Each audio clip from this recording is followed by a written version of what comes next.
m'indiquer où je te rejoins.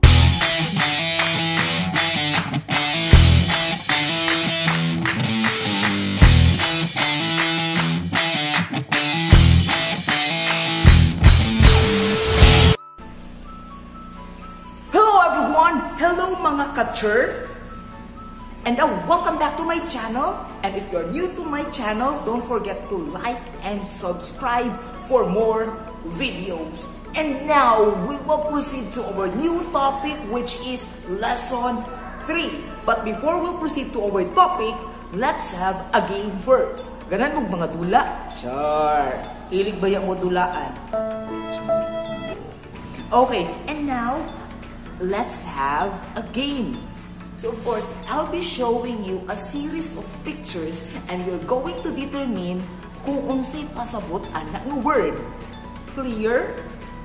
Okay, so if maka-answer mo, you need to, of course, type it in the comment section para may wala na kung tama mo or mali.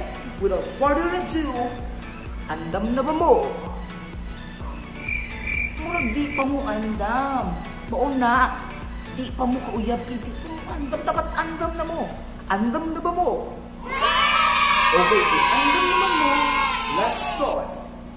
5,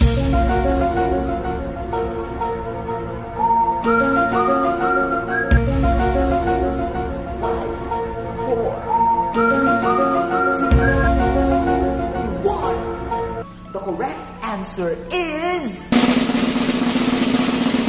the word function. You got it right. Tama mo. Char. Pero mali. Good. Okay. So, sir, what is function? So, we have our own definition of function. So, can you check it? So, that is the definition of function according to Merriam Dictionary. But you know what? We will talk right now on this video about function.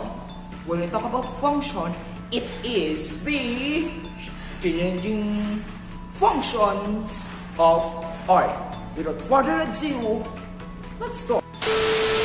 Hello everyone, and now our topic is functions and philosophical perspectives on art.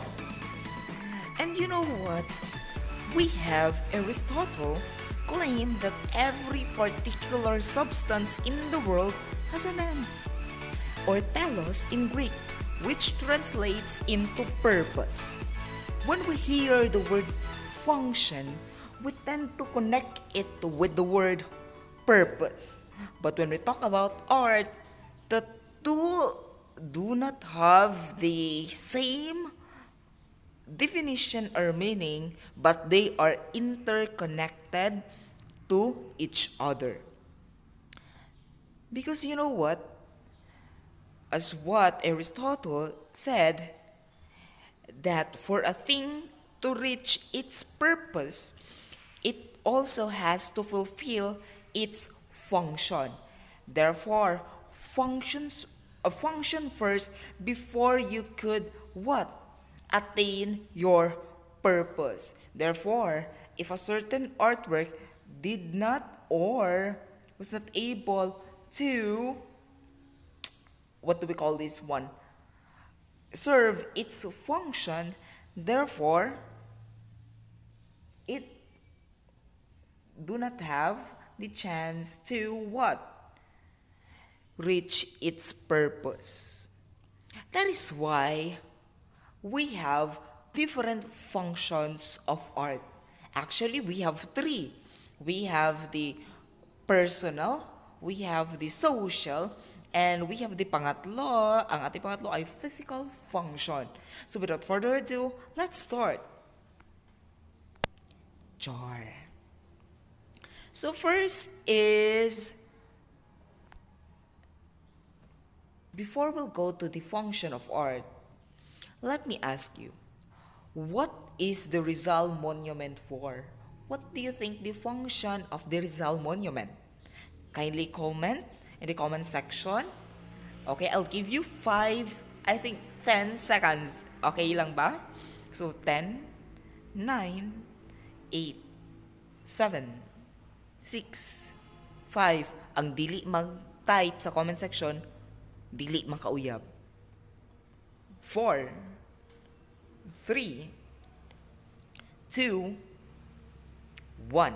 Okay, I'll be reading your comments and see if for you what is the function of the Rizal Monument. Because you know what?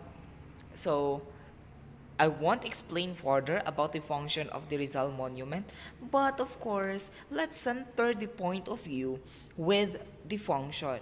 Because you know what? When it comes to function, different art forms has a distinctive functions.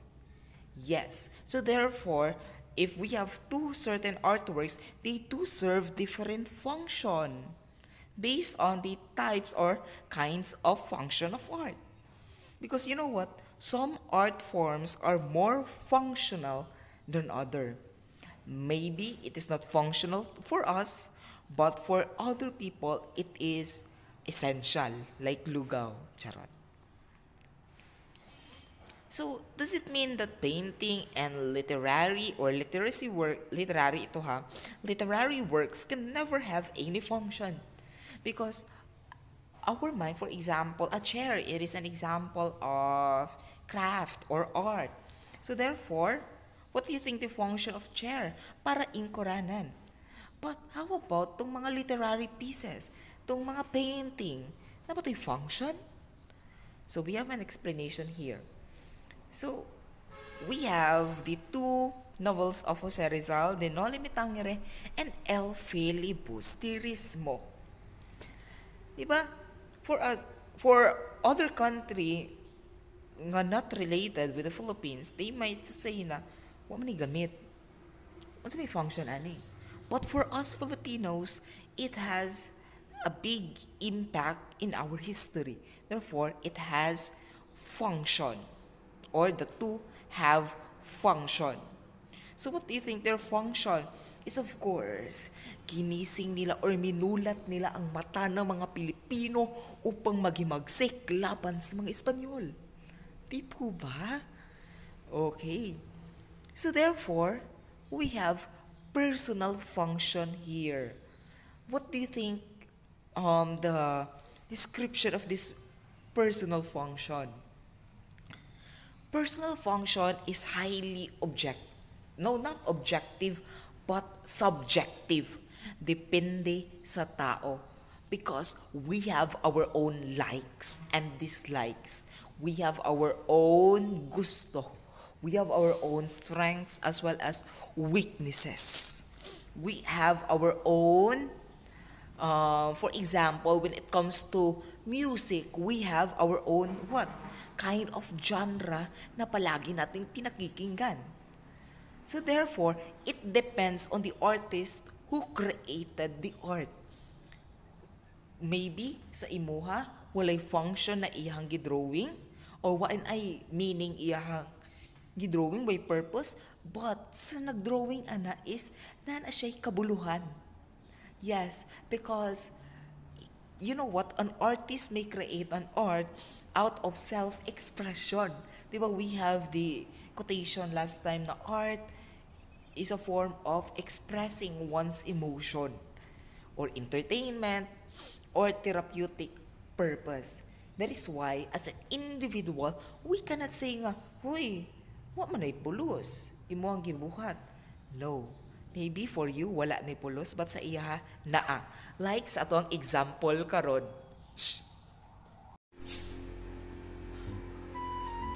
Dapat tarong pag-drawing.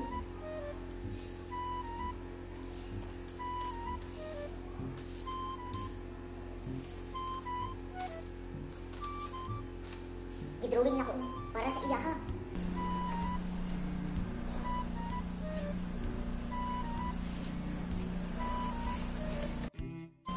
Excited na ko, may ipakita ko niya sa kong uyang. Uy, Lara! Babe! Unsa ka man po na? Magpakita-kita po ka sa kuwag mga pasalimsa. Unsa naman po na? Pakita doon eh? David, gidrawing gid na ko ni para sa imo ba? Kablo ka ginindot yun ako ni pag-drawing. Hala nga oh. Ano pakita daw ko dito akong imay day. Okay na? Lara, di akong drawing.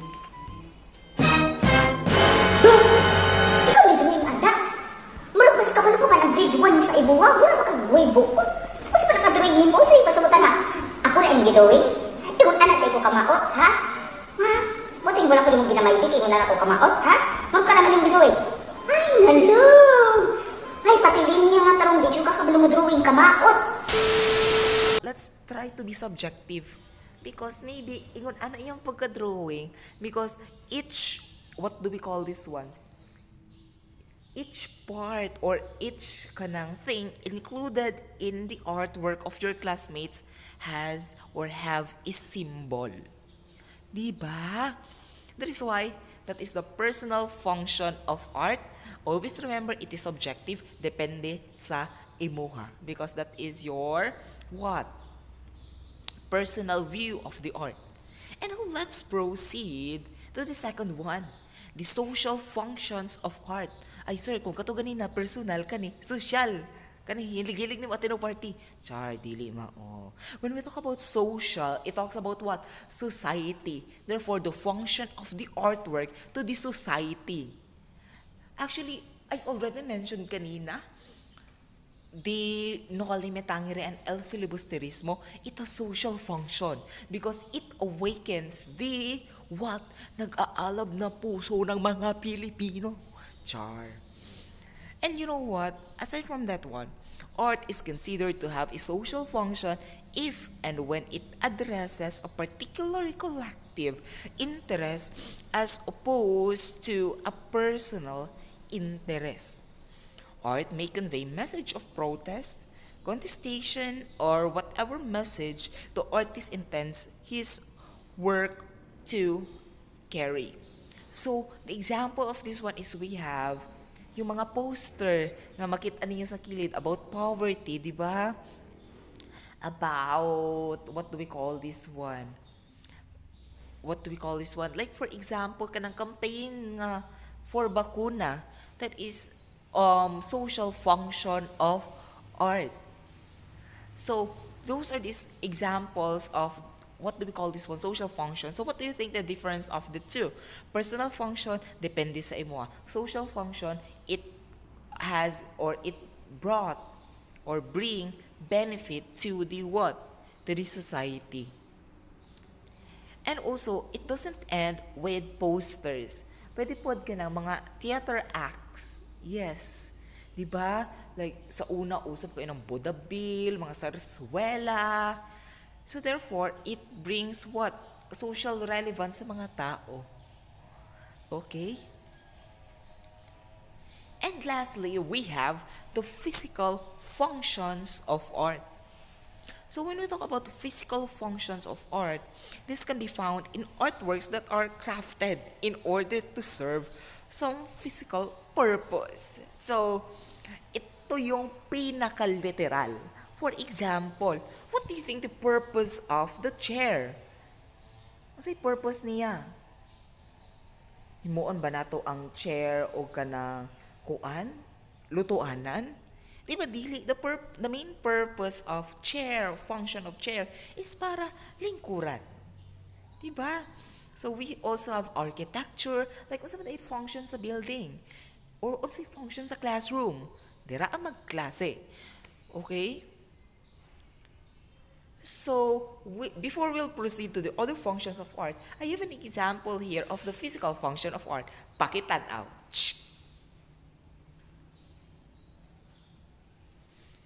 Okay, so we are done with the three. We have the personal, we have the social, and we have the physical. Let's proceed to the other functions of art. You know what?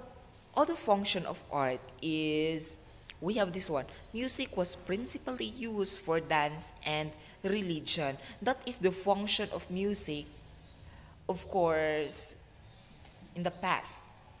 But you know what? The ancient world saw music as an instrument to facilitate worship and invocation to gods. Actually, that is the main function of music sa una, wherein it is usually used for having this, what do we call this one? Worship, conducting their rituals, and the like.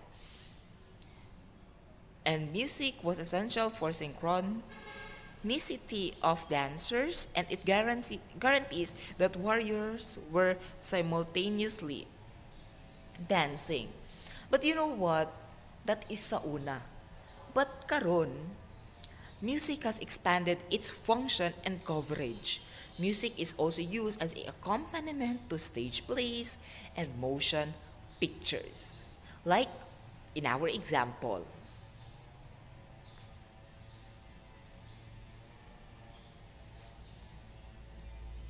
Okay, so we are done with the functions of art. Ano nga yung tatlong function of art? Yes, correct? Ano pa? Ano pa? Very good. And now let's proceed to the philosophical perspectives on art. So, we will just, what do we call this one? Hit kung ano bang ibig sabihin directly nito. Huwag na tayong magpatumpik-tumpik pa, boom karaka-raka. So, art as an imitation. Of course, you know what? When we talk about philosophy, it is the love of wisdom. So in Plato's The Republic, paints a picture of an artist as imitators and art as mere imitation. So, do you believe that the artworks are just form of imitation? Yes or no? Plato was convinced that artists merely reinforce the belief in copies and discourage men to reach for the real entities in the world of forms. So Plato was deeply suspicious of arts and artists for two reasons. First, they appeal to the emotion rather than to the rational faculty of men, and they imitate rather than lead one to reality. So as you could observe on the artwork that you saw, diba, they are what? Depiction of reality. Therefore, it is a form of imitation. We tend to depict, but di yun na to makopy ang unsa man reality. And also, it is hard for human to create one's own reality. Kaya nag-base lang kasagaran, mostly ha, I am not saying all, but most of the artists base their artworks sa ilahang nakita, most especially with the environment. But always remember that art is not nature because we cannot duplicate what is in nature in the form of artwork. But we can just copy as well as improve on what is in nature. Like the example we had last time nga, there's a man, nagpaint siya og nature. But nakita niya nga, uy, maraglain man yung color sa dahon. So, gi-improve niya ang color sa dahon. So, therefore, it is not reality anymore. But it is a imitation. It is an imitation of reality. Therefore, art is an imitation. And also, in the context of you students, di ba I know not all of us are artists. Born na alam na natin how to draw and the like. Di ba? You tend to search for ideas in the internet. So therefore, you tend to imitate those concepts, not totally, but part of it. So that is form of imitation. And also, we have art as a representation.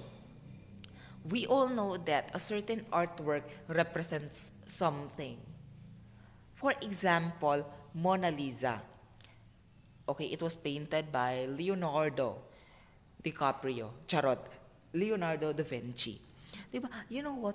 Other people tend to say that it represents Leonardo da Vinci. Kasi, I don't know, it was not proven, but there are some articles and books na sabi nila is Leonardo visualizes na kung naging na siya yung babaeng drawing niya, who is called as Mona Lisa.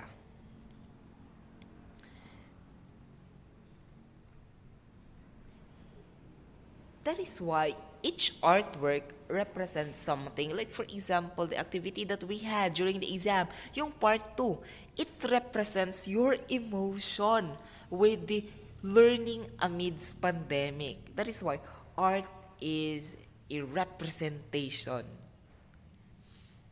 And aside, Ana, who are the what? Pageant fans diri ah. Di ba malapit ang Miss Universe? So therefore, the costumes, the outfit of, what do we call this one? Candidates. It is a form of artwork. And it represents something. Di ba? For example, the lava gown of Catriona. I was really amazed with the lava gown of Catriona. It represents the province of her mother, which is from, or which is located in Albay. Of course, may Mayon volcano doon sa Albay. So therefore, art is a representation. And art as a disinterested judgment. Of course, we Filipinos, I am not generalizing, but I think dominant of us, I think not only Filipinos, but humans, we tend to what? Judge other people. Most especially when it comes to art. Di ba i-judge din na itong classmate? Hala, katsaka sa iyang gidrawing. Uy. But you know what? According to Immanuel Kant, we need to what? Consider the judgment of beauty. And cornerstone of art as something that can be universal despite its subjectivity. Kant recognized the judgment of beauty is subjective, which is actually true. That is why it is disinterested judgment, because we have our own, as what I have said, art is subjective. We have our own likes and dislikes, natay di ganahan o natay ganahan. But you know what? If we tend to critique other people's art, we need to critique it constructively. Dili kayo mga huy, pangit kayo mong drawing. Murag ikaw. Char, dili ingon ana ha? It should be what? Yun, ano yung dapat siya pag-stay? You know what? I saw your dedication in, of course, as a painter, but there are some points that you need to improve. First is you need to blend the color well. And aside from that one is, of course, make use of yun, constructive criticisms dapat. Okay. And lastly, we have art as a communication of emotion. Like what I have said, yung drawing nyo during learning amidst pandemic, it represents your emotion. Di ba ang uban kay kanang na-stress when it comes to online learning, ang uban happy, ang uban kay you could really see that they are struggling. Di ba? You know what? Because art is central to man's existence because it makes accessible feelings and emotions of people from the past and present. That is why, you know what, let's try to be open when it comes to art. Because it is not just, or its function is not just for aesthetic purposes. But of course, it has deeper meaning that we need to unleash. Therefore, walang pangit na drawing kung walang sawayerong classmate. Okay? So, thank you so much for watching this video. I really do hope you like this one. So, I had really quite some time of editing this video because I need to insert clips. Of course, para maiba, para malingaw na ito ang video. That is why, thank you so much for watching. I am Martin Martinez, your pogging instructor.